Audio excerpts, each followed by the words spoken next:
지난 시간들을 통해서 우리는 로마서 1장을 통해 이 세상의 수많은 사람들, 특별히 1장에서의 주된 목표는 이방인들이라 할 수 있는 1장 14절에 그런 표현이 나왔죠.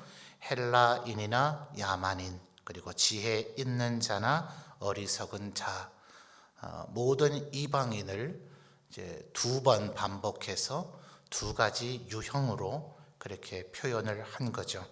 이 모든 이방인들이 그들의 심령 속에 1장 21절에 보시면 하나님을 알만한 것이 분명히 그들에게 있었는데도 불구하고 그들이 적극적으로 하나님을 알려고 하는 자리에 나오지 않고, 또 논리적으로는 죽어있는 그들이기 때문에 하나님을 알고자 하는 자리에 사실상 나오려고 할 수조차도 없습니다. 그래서 안타깝게도 하나님을 알만한 그것이 오히려 그릇되게 사용이 되어져서 더 극악한 우상 숭배의 영역으로 나아가게 됐다. 그것이 실상은 1장 28절에 표현된 대로 마치 상실한 마음과 같아서 모든 범죄와 죄악의 밑바탕 그 근저 지하에는 하나님을 알지 못함이 기반하고 있어서 그 모든 하나님을 모름, 하나님을 알지 못함, 상실한 마음, 그것이 그들을 모든 죄악 가운데로 이끌게 되었다 하는 것입니다. 이것이 이방인들을 향한 이야기였다면 오늘 우리가 읽은 2장 1절부터는 유대인을 지금 타겟으로 하고 있습니다. 9절 말씀에 보시면 하반절에 먼저는 유대인에게요, 여기에서 이 얘기가 지금 유대인들 들으라고 하는 얘기라는 것이 드러나죠. 10절에서도 또다시 먼저는 유대인에게요, 그리고 헬라인에게다, 유대인 너희 들으라고 하는 이야기다 하는 얘기입니다.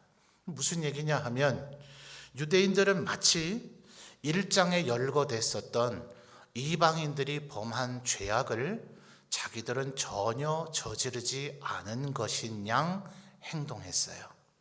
그래서 2장 1절을 보면 남을 판단했죠. 근데 실상은 어때요? 2장 1절 하반절을 보면 네가 같은 일을 행했다. 자기들도 이방인과 비교할 때에 조금이라도 그래도 좀 나았으면 좋았을 텐데 안타깝게도 전혀 차이가 없는, 더 심각하게는 더 악한 그런 행실을 하면서도 마치 우리는 아브라함의 자손이기 때문에 괜찮다, 우리는 율법을 소유하고 있기 때문에 괜찮다, 우리에게 제사를 드려주는 제사장들이 있기 때문에 괜찮다, 이런 사고를 갖고 있었다는 거예요. 그래서 지금 바울 사도는 아니 남의 죄를 짓고 있다고 너희가 판단하면서 너희가 똑같은 일을 행한다면 3절에 뭐라 그래요?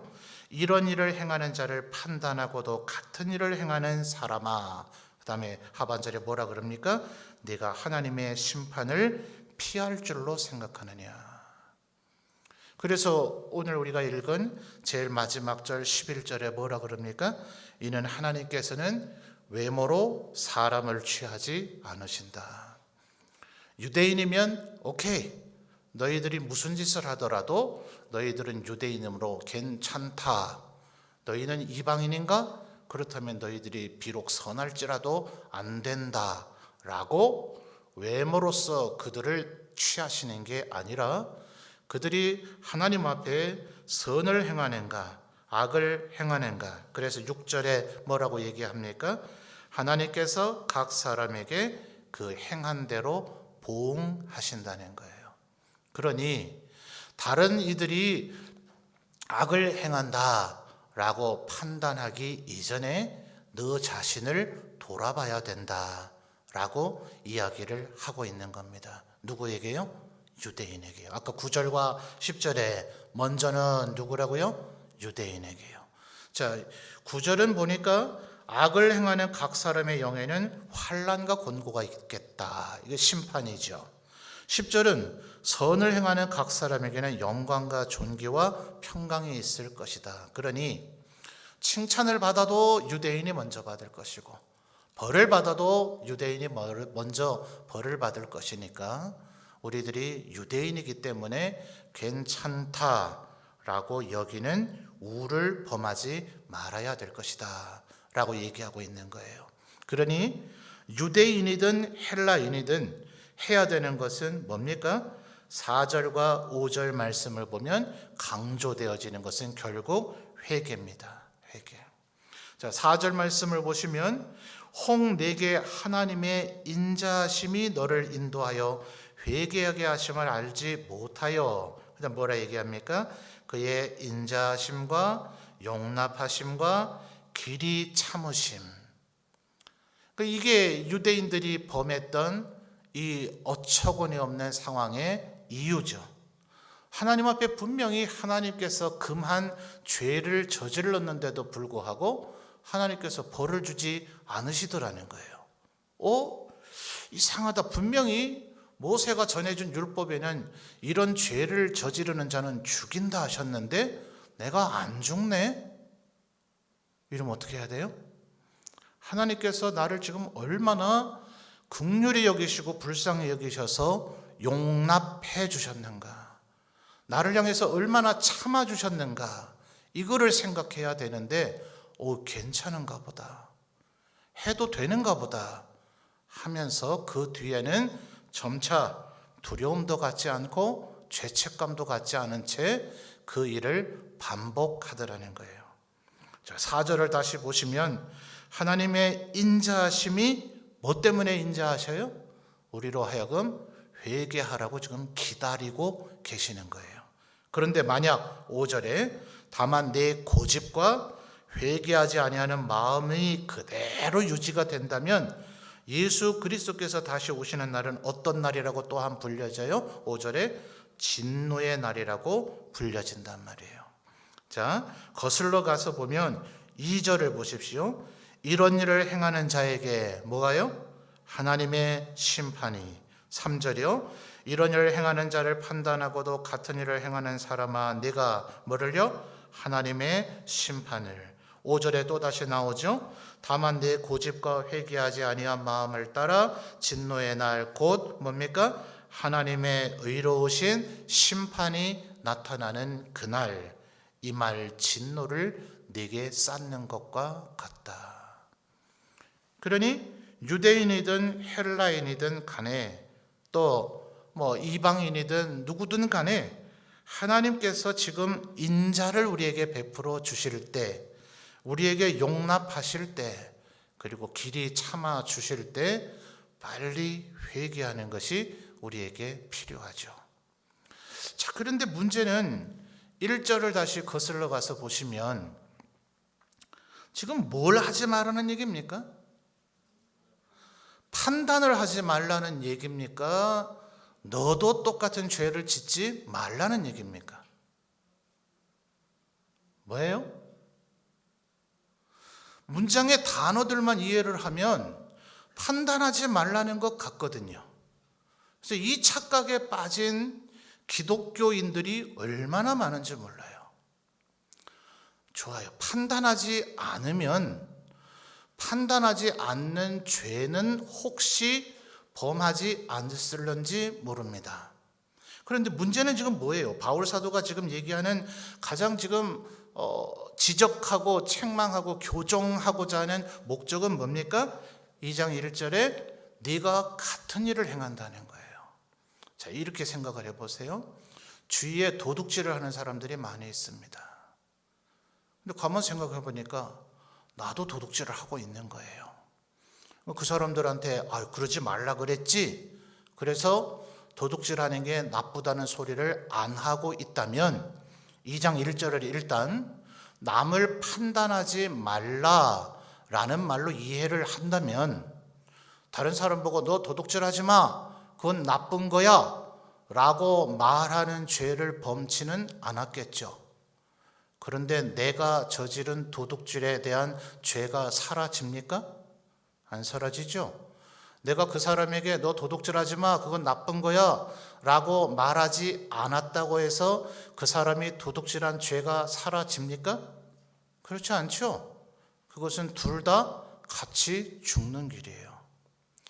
지금 하나님께서 바울 사도를 통해서 우리에게 얘기하고자 하는 것, 특별히 이 시대의 유대인들이 얘기하고자 하는 것은 뭐냐 하면, 남들한테는 도둑질하지 마라, 간음하지 마라, 시기하지 마라, 질투하지 마라, 우상숭배하지 말라라고 얘기해 놓고 그것을 하고 있는 너희는 도대체 뭐냐? 하나님께서는 지금 이 얘기를 하고 계시는 것이지 판단하지 말라고 하는 얘기가 아닌 거예요. 지금 지난 2000년간 우리 기독교회가 이것을 오해해서 판단하지 말래, 저 사람이 죄 짓든 말든 말하지 마, 그리고 자기도 이제 거리낌 없이 두려움 없이 죄책감 없이 똑같은 죄를 서로 다 저지르는 관용을 함이 아니라, 바울 사도는 너희의 관용이 있음을 모든 사람에게 알게 하라 했는데 관용을 하고 있는 게 아니라 죄를 허용해 주고 있는 거예요. 1장 32절로 거슬러 가 보십시오. 1장 32절에 뭐라 그랬습니까? 그들이 이 같은 일을 행하는 자는 사형에 해당한다고 하나님께서 정하심을, 그 다음 뭐예요? 알고도 자기들만 행할 뿐 아니라 또한 그런 일을 행하는 자들을 옳다 하느니라. 이미 로마서를 바울 사도가 쓸 시대에 유대인들 혹은 기독교인들에게 이런 형편이 있었음과 같이 오늘날 우리에게도 똑같은 이런 패턴이 벌어지고 있는 거죠. 이제는 서로에게 죄를 지적하지 않습니다. 왜요? 자기도 죄를 저지르고 있으니까요. 그리고 이제는 대놓고 죄를 저지름을 옳다고 얘기합니다. 괜찮다, 그 정도는 누가 안 하는가, 아이 좀 뭐라 하지 마라, 뭐 그럴 수도 있는 거지, 이러고 있는 거예요. 하나님의 지금 우리를 향한 얘기의 방점은, 하나님의 지금 강조점은 남의 죄를 지적하면서 너는 왜 하고 있느냐 이 얘기인데, 남도 하고 나도 하고 우리 모두 다 하고 다 같이 하자, 다 같이 죽자, 지금 이러고 있는 거예요. 성경은 로마서 2장만 있는 것이 아니라는 걸 기억해야죠. 에스겔 33장을 기억합니까? 나중에 댁에 가셔서 찾아 읽어보세요. 하나님께서 우리를 파수꾼으로 세우셨단 말이에요. 지금 성벽에서 파수꾼으로 우리가 세워져 있는데, 이 성으로 지금 칼날이, 적군의 군대가 좀 쳐들어오고 있는데도 불구하고 파수꾼이란 사람이 거기서 입국 다물고 혹은 잠자고 졸고 쳐다보지 아니하고 칼날이 임하는 것을 성 안에 있는 사람들에게 알려주지 않으면 그 사람들의 핏값을 파수꾼에게서 찾겠다 하셨단 말이에요. 그러니 에스겔 33장과 이 로마서 2장의 얘기를 조합을 한다면 우리 예수 믿는 사람의 책임이 얼마나 중합니까? 또 성도들을 경고하고 성도들을 바른 길로 인도해야 되는 목사와 장로의 책임이 얼마나 중합니까? 2장 1절의 근거대로 하면, 또 에스겔 33장의 말씀대로 하면 다른 사람들, 우리 성도들의 혹은 예수 믿는 사람들의 죄악이 있음을 침묵하면 그 핏값을 이제 내가 감당해야 돼요. 근데 나도 똑같은 죄를 저지르면서 다른 사람에게만 그 죄를 짓지 말라라고 얘기하면 내 죄값은 더 중한 처벌을 받아야 될 지경에 이르게 되는 거예요. 그러니 고린도서에서 말하는 바대로 맡은 이들에게 구할 것은 충성이라고 할 수밖에 없는 거예요. 베드로전서 5장에서 베드로 사도가 그래서 뭐라고 얘기합니까? 다른 이들에게 주장하는 자세를 취하지 말고 본이 되라 하는 거예요. 그러니까 하나님께서 이사야 선지자나 호세아 선지자 같은 이들을 통해서 행동으로 보여주라 그러세요.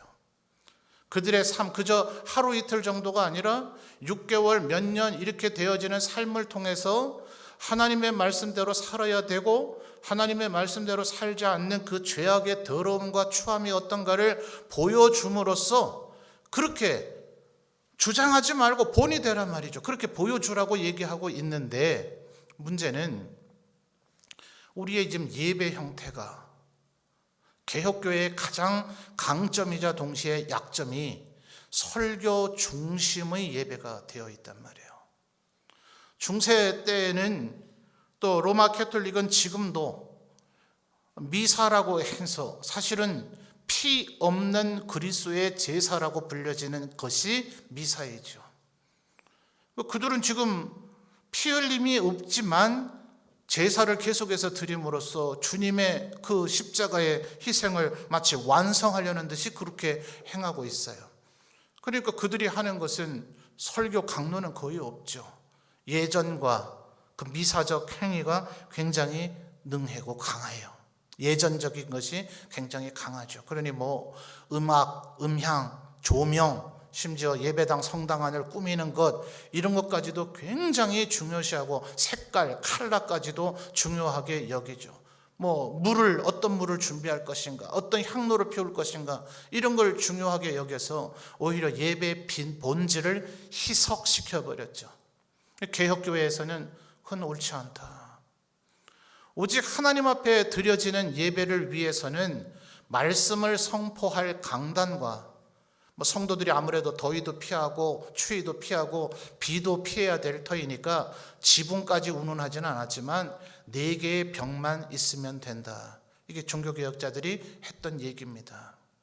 그러니까 오늘날에 쓸데없이 예배당 안을 과도하게 치장하고자 하는 시도들은 전부 다 반종교개혁적입니다.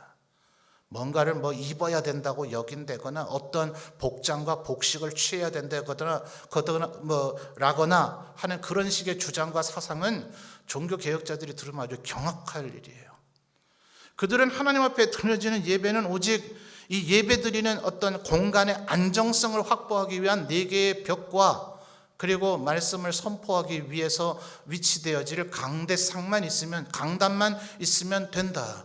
그러니까 가장 중요시하게 여긴 것은 말씀의 선포예요. 이게 우리 개혁교회의 가장 강점이자 예배의 본질을 회복하는 것이었어요. 예배 모범의 중심도 사실은 이거예요. 그런데 문제는 설교라고 하는 것이 오늘날에는 좀 젊은 세대 목사님들이 지금 우리 올해에는 특별히 줌이라고 하는 혹은 온라인이라고 하는 이런 현대 문명의 이기를 사용하게 되기도 하고 또 파워포인트라든지 동영상이라든지 이런 것을 이용하기도 하지만 어쨌든 여전히 가장 중요시되는 것은 보이스죠. 이 말, 들려지게 하는 것. 일부 보여지게 하는 것이지만 그 보여지게 하는 것도 소리가 없는 화면만 보여지는 것은 아니기 때문에 결국 설교를 전달하는 매체의 중심은 결국 음성이라고 할 거예요.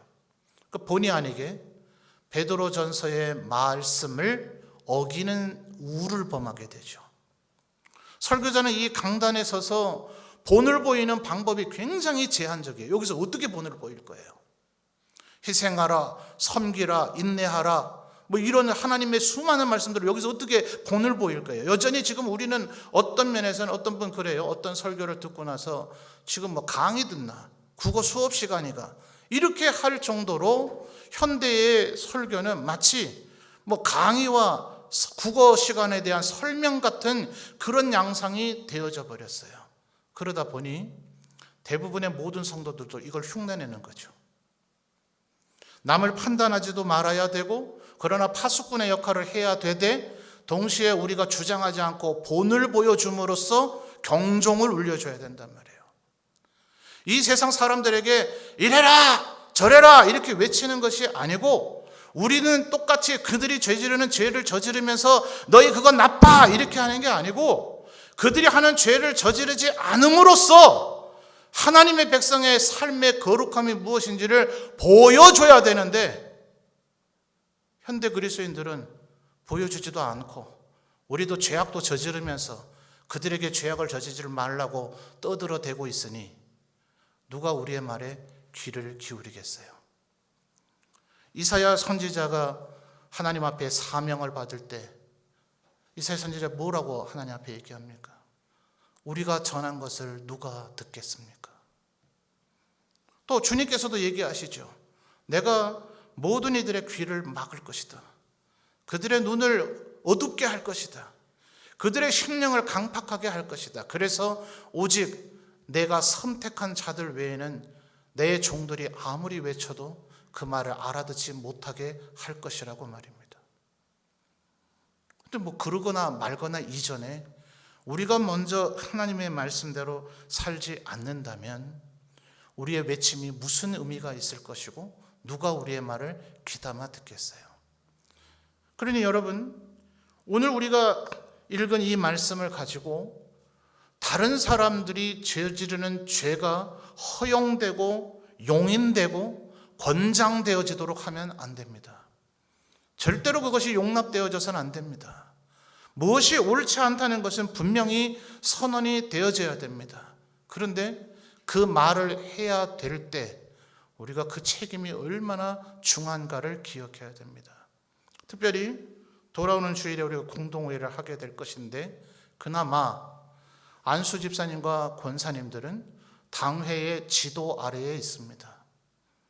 그렇다고 해서 그분들에게 죄를 저질러도 된다라는 허가증을 드리는 것은 아닙니다. 그들 또한 평신도들이나 주일학교 학생들이나 다음 세대들에게 마땅히 모범이 되어야 될 것입니다. 그러나 목사와 장로는 더더욱 모범이 되어야 되죠. 목사와 장로는 필연적으로 교회 성도들이 그릇된 길로 가면 파수꾼의 사명을 더 짊어져야 되는 거예요. 이거 얼마나 참 부담이 됩니까?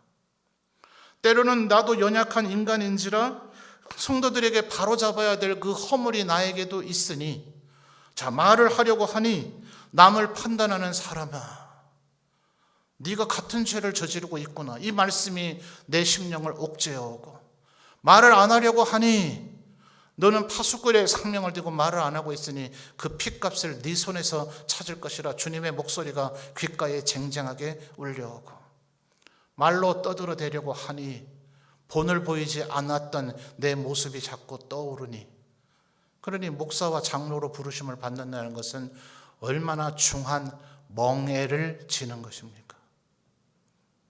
명예가 아닙니다. 멍해입니다. 안수집사도 마찬가지요, 권사도 마찬가지입니다. 우리는 다음 주일이 될 때까지 더 진중하고 신중하게 기도해야 됩니다. 누가 우리를 위하여 이 멍해를 질 것인가?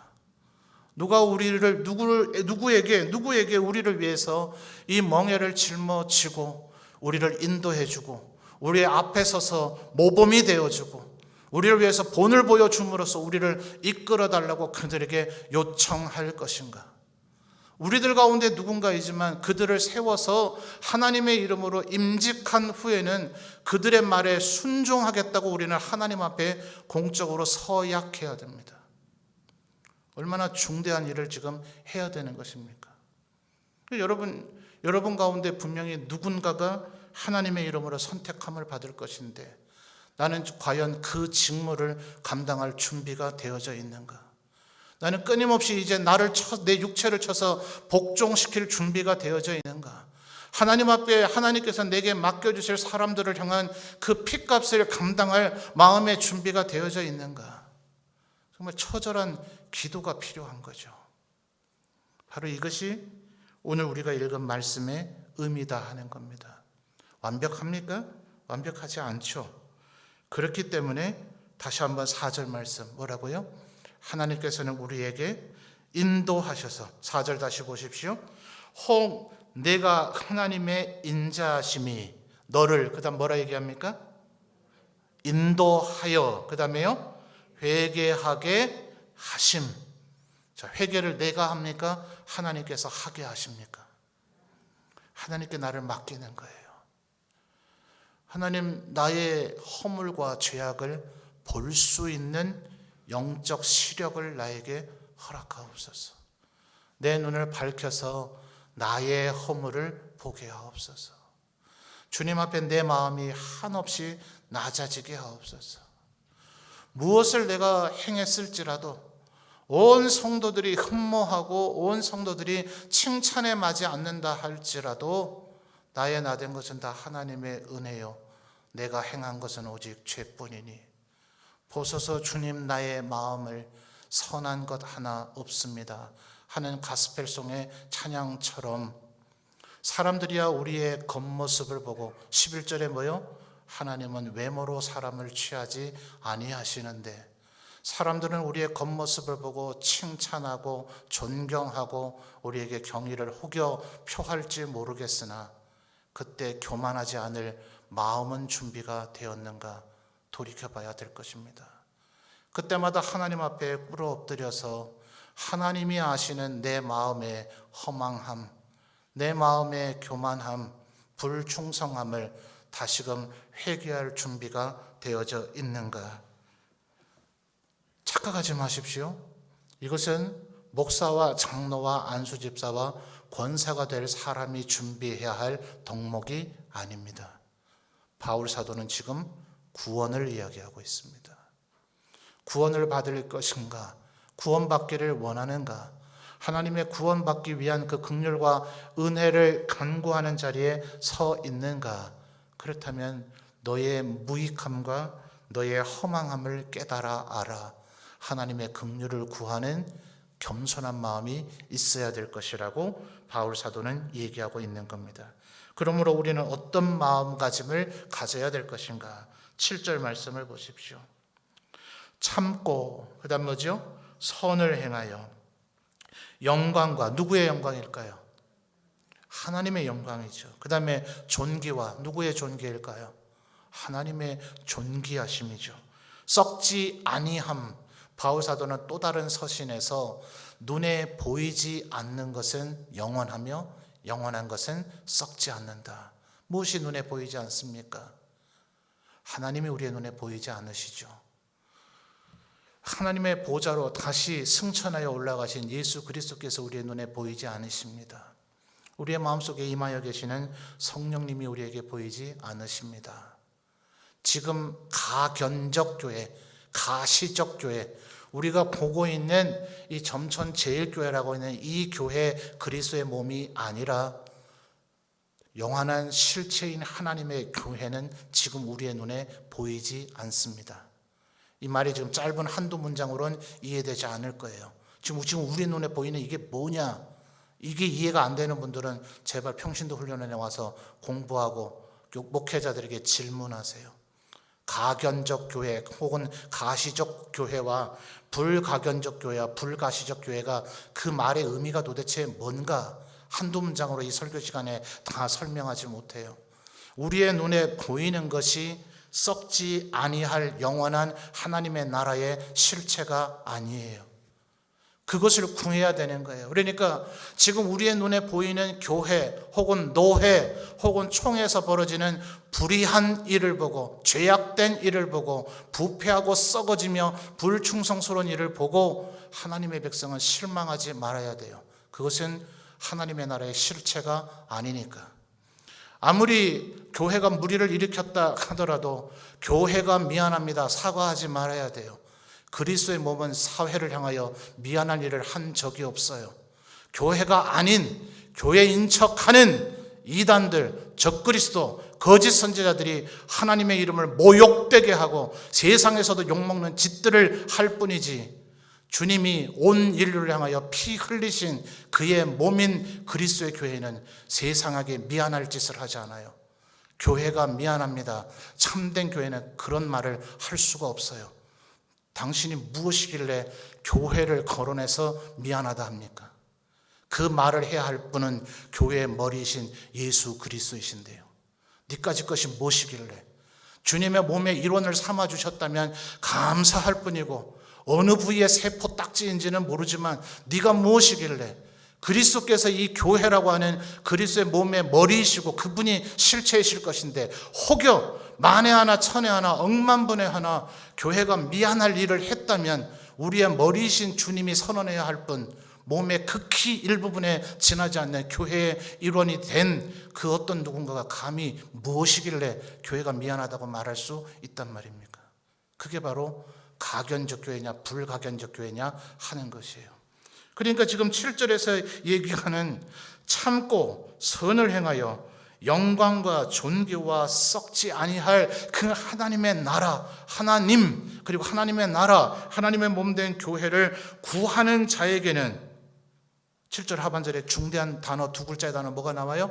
영생으로 하시고 그에게 영생으로 보응하신단 말이에요. 지금 6절에서부터 걸리는 거죠. 하나님께서 각 사람에게 그 행한 대로 보응하시는데 참고 선을 행하고 하나님의 영광과 하나님의 존귀와 썩지 아니할 하나님과 하나님의 나라와 하나님의 몸을 추구하며 사는 사람에게 영생으로 보응하신다고요. 하나님의 나라를 위하여 살고 계십니까?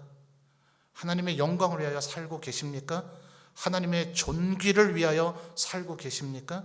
그런 사람에게 하나님께서 영생을 주신다고요.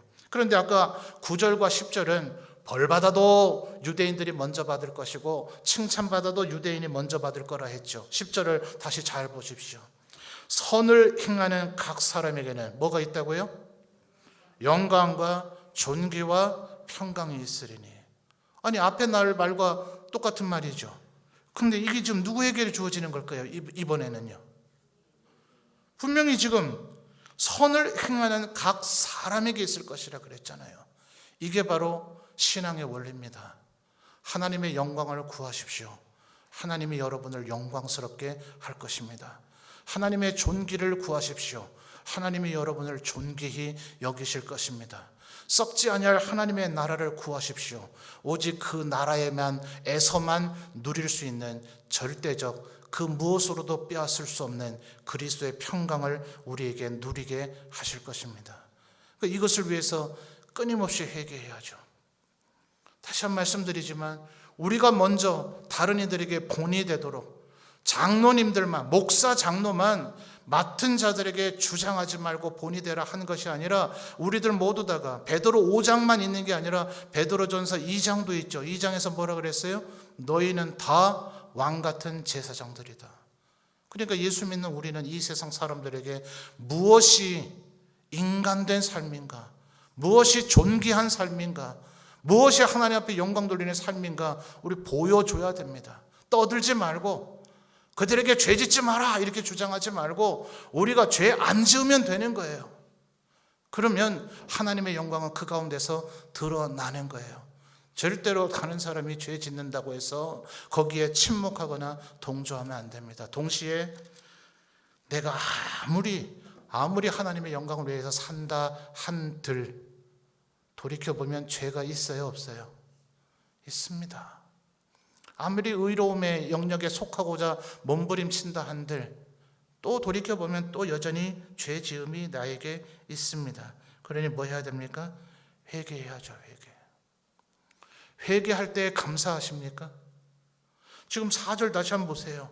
하나님의 인자하심이 너를 인도하여 회개하게 하심. 회개하면 감사하십니까? 하나님이 나를 버리지 않으셨구나. 나를 회개하게 하셨구나. 내 마음의 죄를 깨닫게 하셨구나. 하나님 앞에 내 마음을 낮아지게 하셨구나. 하나님 앞에 내가 꿇어 엎드리게 하셨구나. 회개할 수 있음 자체가 은혜란 말이에요. 하나님이 여러분을 회개하게 하시거들라. 하나님께서 나를 여전히 사랑하시는구나. 그 은혜와 감격에 젖어드시는 저와 여러분이 되시기를 바랍니다.